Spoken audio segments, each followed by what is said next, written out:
যে তুমি আলো চাও, জীবনের ভালো চাও, দোজাহানে হতে চাও ধন্য। ওহির পরশ, ওহির পরশ, ওহির পরশ তোমারই জন্য। জামিয়া ইসলামিয়া শ্রীমঙ্গলের আয়োজনে রমজান জুড়ে। আসসালামু আলাইকুম রহমতুল্লাহি ওয়া বারাকাতুহু। ইন্নাল হামদালিল্লাহ ওয়াসসালাতু ওয়াসসালামু আলা রাসূলিল্লাহ, আম্মা বা'দ। ফাআউযু বিল্লাহি মিনাশ শাইতানির রাজীম। বিসমিল্লাহির রহমানির রহিম। শাহরু রমাদান আল্লাযী উনজিলা ফীহিল কুরআন হুদাল লিন-নাসি ওয়া বায়িনাতিম মিনাল হুদা ওয়াল ফুরকান। সাদাকাল্লাহুল আযীম। ওয়া ক্বালা রাসূলুল্লাহ সাল্লাল্লাহু আলাইহি ওয়াসাল্লাম ইকরাউল কুরআন فإنه يأتي يوم القيامة شفيعا لأصحابه أو كما قال عليه الصلاة والسلام।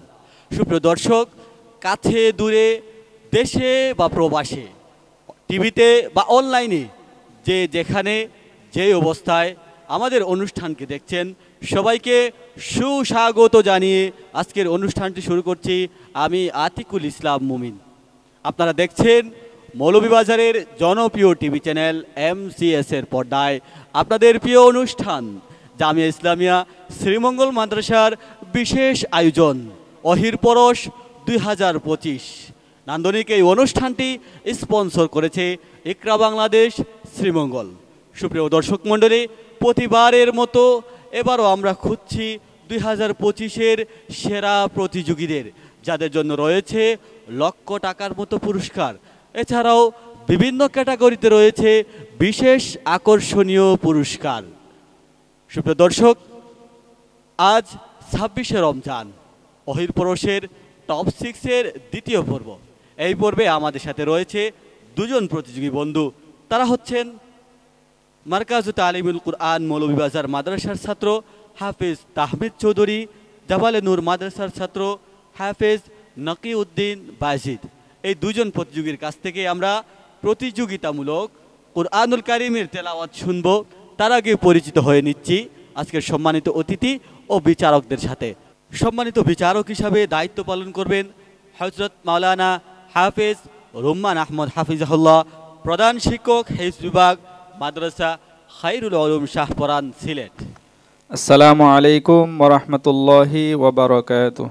বিচারক হিসাবে আরও গুরু দায়িত্ব পালন করবেন হযরত মাওলানা হাফেজ মোহাম্মদ সুমামা বিন আব্দুস শাকুর হাফিজাহুল্লাহ, উস্তাদ, জামিয়া ইসলামিয়া শ্রীমঙ্গল। আসসালামু আলাইকুম ওয়া রাহমাতুল্লাহি ওয়া বারাকাতুহু।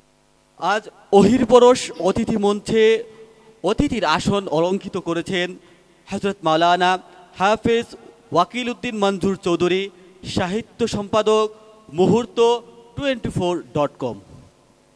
আসসালামু আলাইকুম ওয়া রাহমাতুল্লাহি ওয়া বারাকাতুহু। ওয়ালাইকুম আসসালাম ওয়া রাহমাতুল্লাহি ওয়া বারাকাতুহু। অতিথি হিসাবে আমাদের সাথে আরও যুক্ত হয়েছেন হযরত মাওলানা হাফেজ ইমদাদুর রহমান, সদস্য, প্রাক্তন ছাত্র পরিষদ, জামিয়া ইসলামিয়া শ্রীমঙ্গল, ফাজিল ইমদাদুল উলুম ফরিদাবাদ মাদ্রাসা, ঢাকা। আসসালামু আলাইকুম ওয়া রাহমাতুল্লাহি ওয়া বারাকাতুহু। ওয়ালাইকুম আসসালাম ওয়া রাহমাতুল্লাহি ওয়া বারাকাতুহু। সুপ্রিয় দর্শক, পরিচিতি পর্ব শেষ করে চলে যাচ্ছি প্রতিযোগিতা পর্বে। প্রতিযোগীকে মঞ্চে ডাকবো, তার আগে আজকের নিয়মটি জানিয়ে দিচ্ছি। আজকের প্রশ্নের নিয়ম হচ্ছে, সম্মানিত বিচারকগণ প্রত্যেক প্রতিযোগীকে দুটি প্রশ্ন করবেন। তার মধ্য থেকে প্রথম প্রশ্নের নিয়ম হচ্ছে, সম্মানিত বিচারকগণ প্রত্যেক প্রতিযোগীকে যে আয়াত থেকে প্রশ্ন করবেন, প্রত্যেক প্রতিযোগীকে ওই আয়াত থেকে তেলাওয়াত করতে হবে। দ্বিতীয় প্রশ্নের নিয়ম হচ্ছে, সম্মানিত বিচারকগণ প্রত্যেক প্রতিযোগীকে যে আয়াত প্রশ্ন করবেন, তার আগের আয়াত থেকে প্রত্যেক প্রতিযোগীকে পড়তে হবে। সুপ্রিয় দর্শক, এবারে আপনাদেরকে ওহির পরশ মঞ্চ থেকে মহাগ্রন্থ আল কুরআনুল কারীমের তেলাওয়াত শোনাবেন মারকাজু তালিমুল কুরআন মাদ্রাসার ছাত্র হাফেজ তাহমিদ চৌধুরী। মঞ্চে আসছে চুনারুঘাটের বন্ধু হাফেজ তাহমিদ চৌধুরী। আসসালামু আলাইকুম ওয়া রাহমাতুল্লাহি ওয়া বারাকাতুহু। ওয়া আলাইকুম আসসালাম ওয়া রাহমাতুল্লাহি ওয়া বারাকাতুহু। ইকরা মিন কাউলিল্লাহি তাআলা أعوذ بالله من الشيطان الرجيم والذين آمنوا وعملوا الصالحات وآمنوا بما نزل على محمد وهو الحق من ربهم أعوذ بالله من الشيطان الرجيم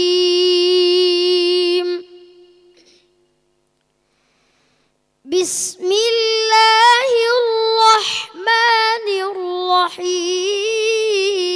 الرحيم والذين آمنوا وعملوا الصالحات وآمنوا بما نزل على محمد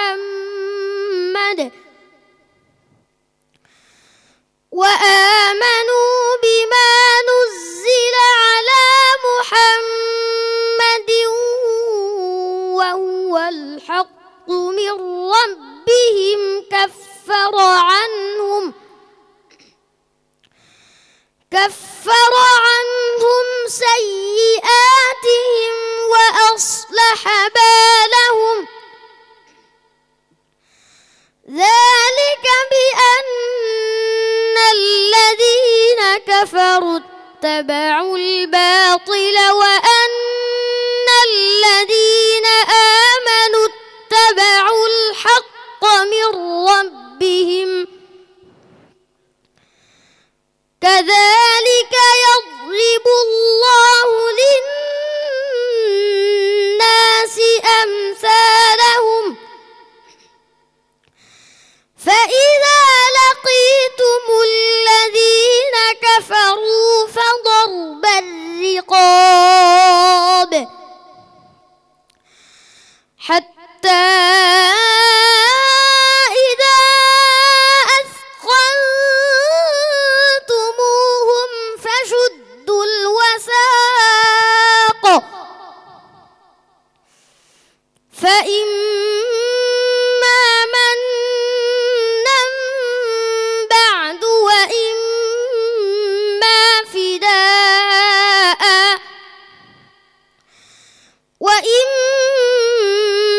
فداء حتى تضع الحرب أوزارها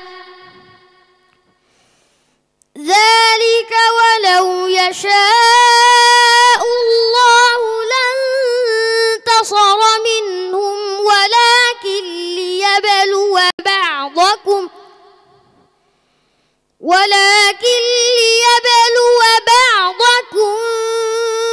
ببعض والذين قتلوا في سبيل الله فلن يضل أعمالهم سيهديهم ويصلح بالهم ويدخلهم الجنة عرفها لهم يا أيها الذين آمنوا إن تنصروا الله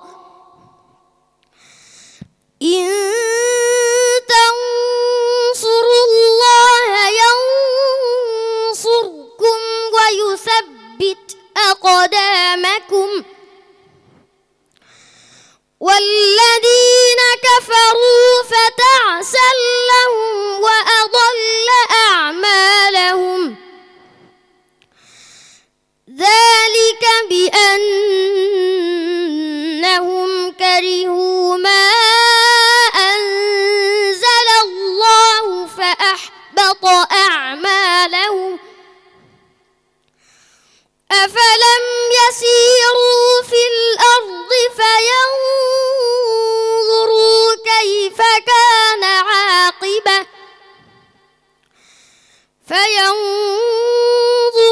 كيف كان عاقبة الذين من قبلهم دمر الله عليهم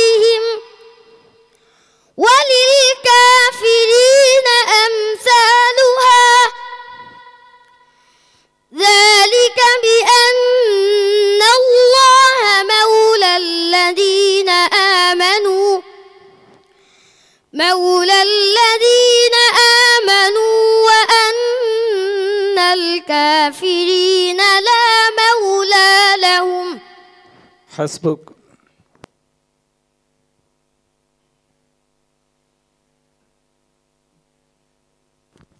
أعوذ بالله من الشيطان الرجيم. فقد كذبوا فسيأتيهم أنباء ما كانوا به يستهزئون.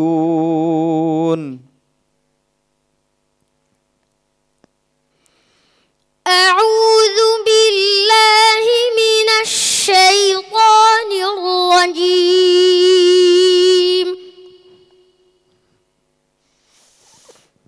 وما يأتيهم من ذكر من الرحمن محدث إلا كانوا عنه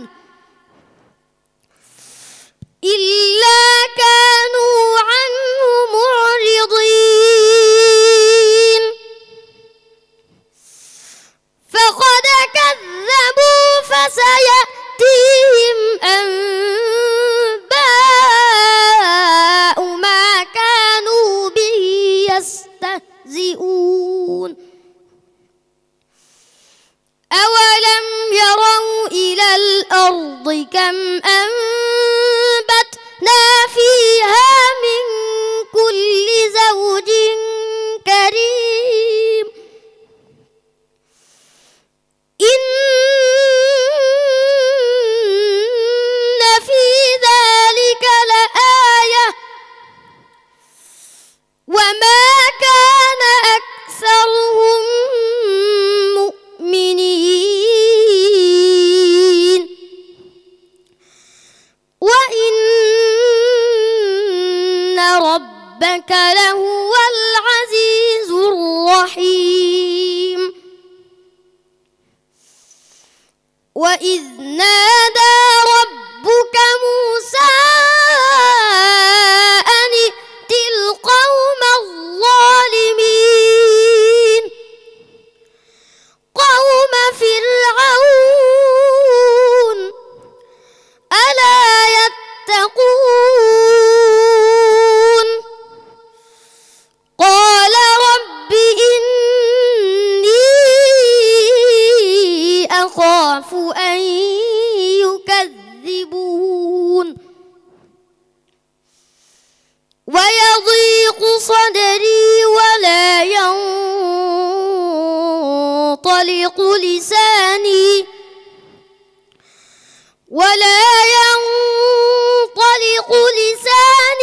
فأرسل إلى هارون ولهم علي ذنب فأخاف أن يقتلون. قال كلا فاذهبا بآياتنا إنا معكم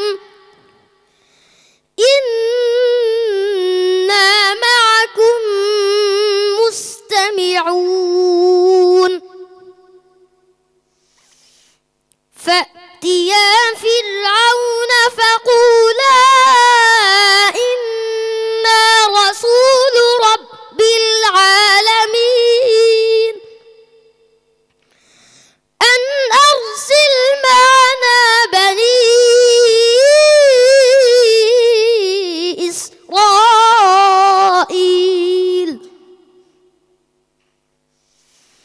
قال ألم نربك فينا وليدا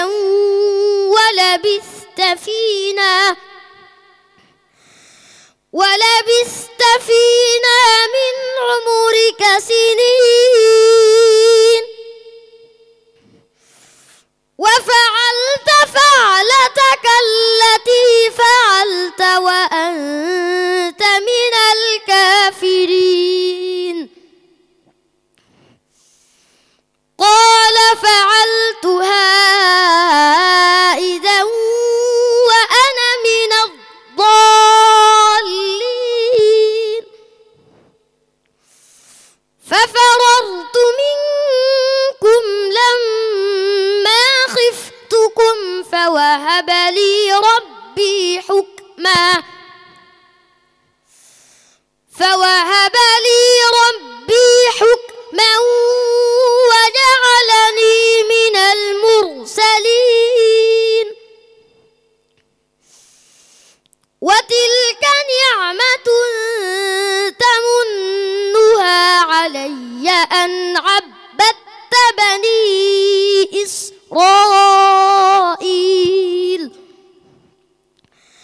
قال فرعون وما رب العالمين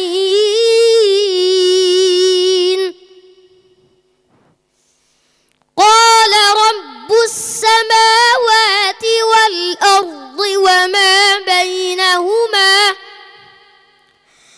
إن كنتم موقنين حسبك.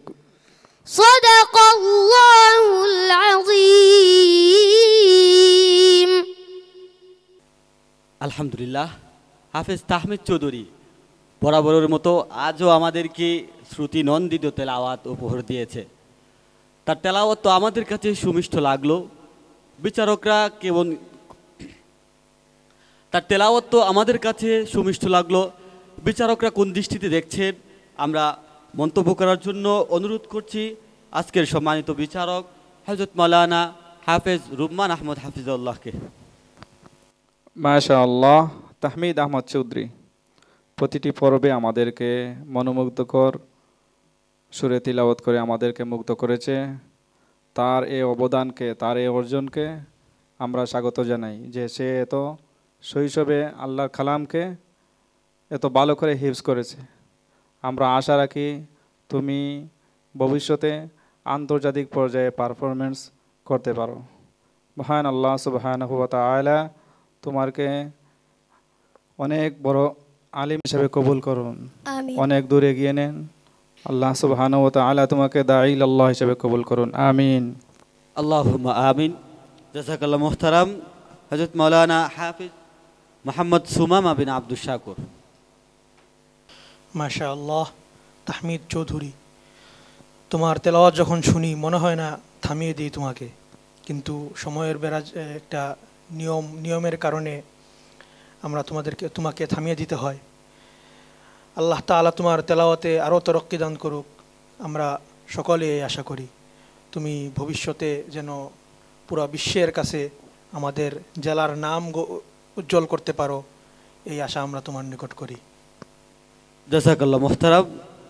এবারে মন্তব্য শুনবো আজকের অতিথি প্যানেলে উপস্থিত থাকা সম্মানিত অতিথি হযরত মাওলানা ওয়াকিলউদ্দিন মনজুর চৌধুরী দামাত বারাকাতুহুমের কাছ থেকে। মাশাআল্লাহ। তাহমিদ আমাদের ছোট্ট বন্ধু, অনেক চমৎকার তিলাওয়াত তুমি করেছো। এই ছোট্ট বয়সে এভাবে কোরআনের তিলাওয়াত করা, এটা কোরআনের একটা মুজিজা, যে কোরআন সমস্ত দুনিয়াকে চ্যালেঞ্জ করে যে এটা আল্লাহ তাআলার কালাম। এটার বড় প্রমাণ এটাই যে আমাদের ছোট ছোট বাচ্চারা নির্ভুলভাবে সূরা ফাতিহা থেকে নিয়ে সূরা নাস পর্যন্ত তিলাওয়াত করতে পারে, যেটা দুনিয়ার আর কোনো ধর্মগ্রন্থ বা অন্য কোনো বই পুস্তকের ক্ষেত্রে হয় না। তাহমিদের জন্য অনেক শুভকামনা রইল। আল্লাহ তাআলা তোমাকে হিফজের পাশাপাশি একজন হক্কানি আলিম হিসাবে কবুল করুন। আল্লাহুম্মা আমিন। শুকরিয়া জ্ঞাপন করছি সম্মানিত অতিথির।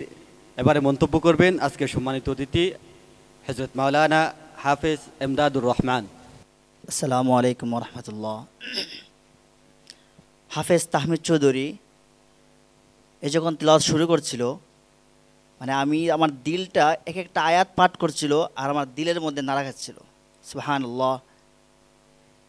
এই তেলাওয়াতের তাহমিদের এই তেলাওয়াতটুকু আল্লাহ তাআলা যেন সারা বিশ্বের মধ্যে ছড়িয়ে দেন।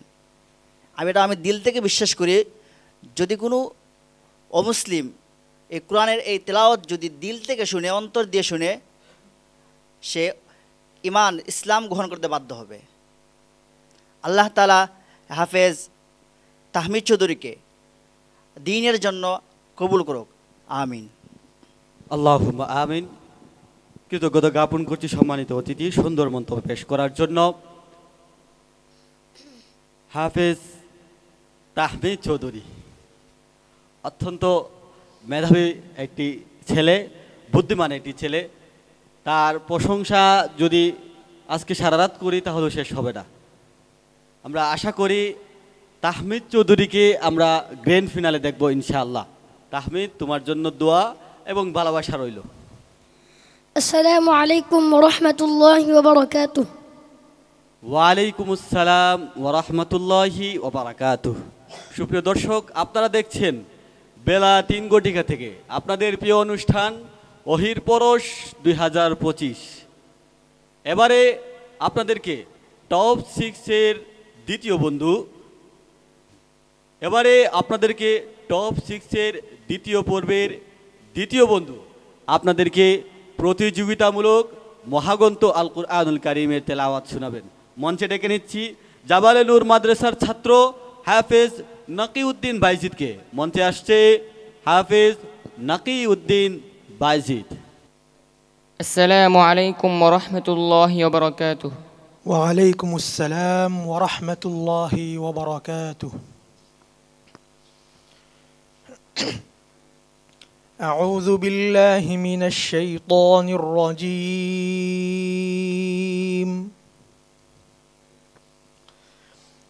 يوم يدعوكم فتستجيبون بحمده وتظنون إن لبثتم إلا قليلا. أعوذ بالله من الشيطان الرجيم.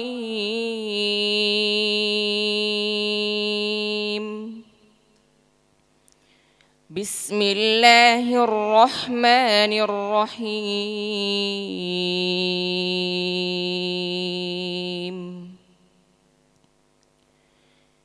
يوم يدعوكم فتستجيبون بحمده وتظنون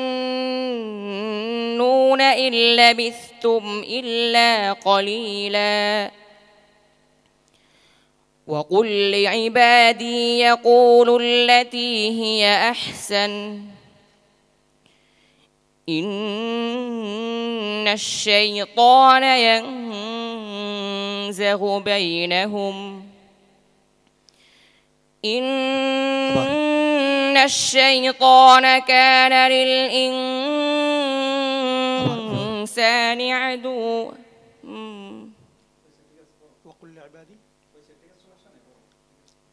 إن الشيطان كان للإنسان عدوا مبينا.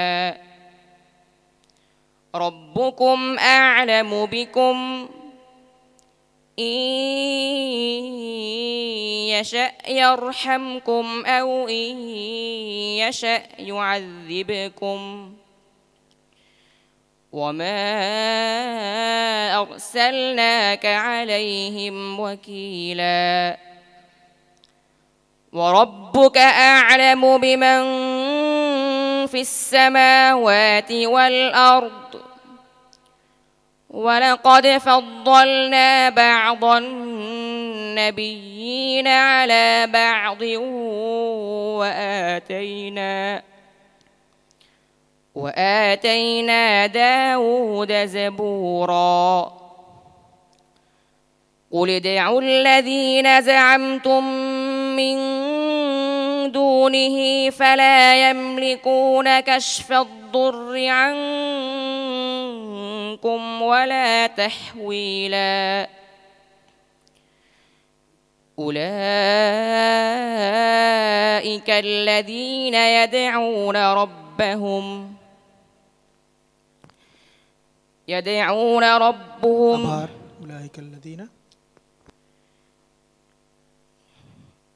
أولئك الذين يدعون إلى ربهم الوسيلة أيهم أقرب. أولئك الذين يدعون يبتغون إلى ربهم الوسيلة.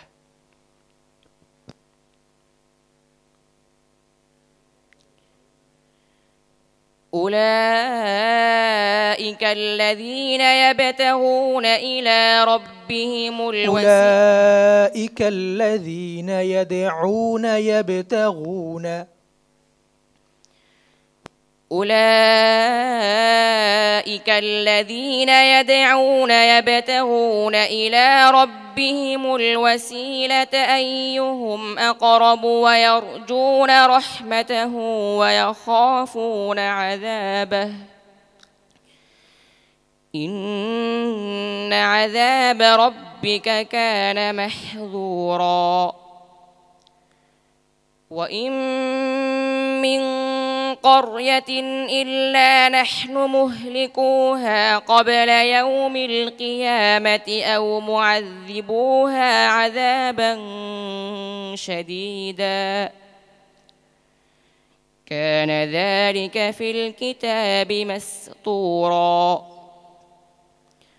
وما منعنا أن نرسل بالآيات إلا أن كذب بها الأولون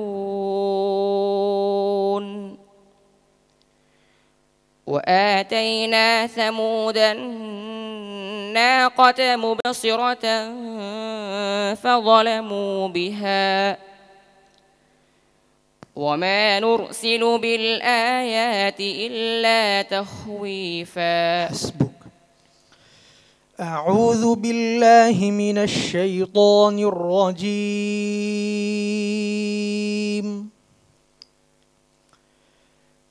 أفلم يروا إلى ما بين أيديهم وما خلفهم من السماء والأرض إن نشأ نخسف بهم الأرض أو نسقط عليهم.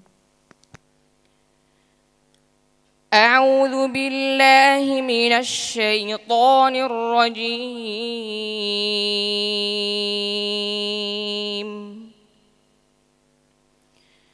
أفترى على الله كذبا أم به جنة بل الذين لا يؤمنون بالآخرة في العذاب والضلال البعيد.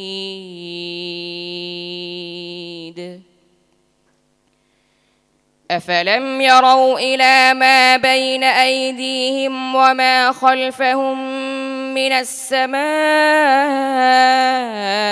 والأرض إن نشأ نخسف بهم الأرض أو نسقط عليهم كسفا من السماء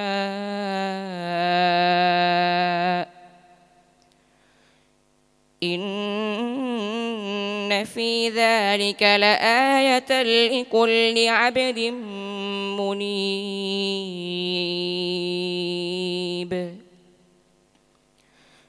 ولقد آتينا داود منا فضلا يا جبال أوبي معه والطير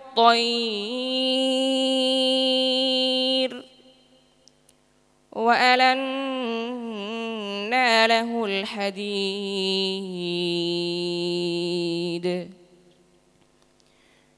أن يعمل سابغات وقدر في السرد واعملوا صالحا إني بما تعملون بصير.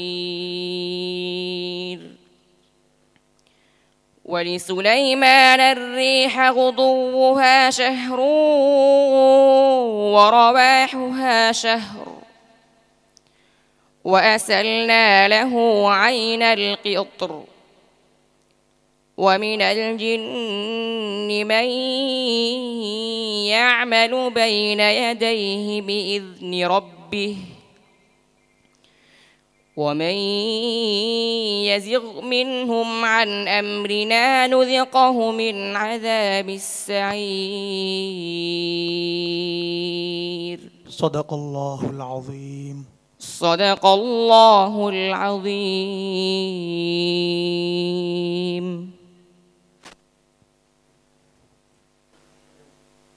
আলহামদুলিল্লাহ, আমরা আমাদের ছোট্ট বন্ধু হাফেজ নাকিউদ্দিন বাইজিদের কাছ থেকে মহাগ্রন্থ আল কুরআনুল কারীম